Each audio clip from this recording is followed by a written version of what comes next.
పైడి బొమ్మలాంటి ఆమె పక్కనుంటే పగలే వెన్నెలనే కురిపిస్తా నీడలాగా నాతో ఏడడుగులు సాగితే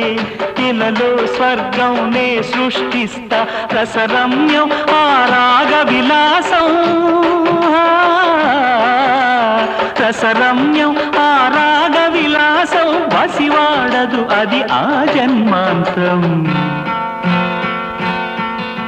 అందమైన నా ఊహల మేడకు ఆవిడమణి దీపం అంది అందని నాశలకు ఆమె ప్రతిరూపం ఆ తలపే నా ధ్యానం ఆ అభినవ దేవత నా ప్రాణం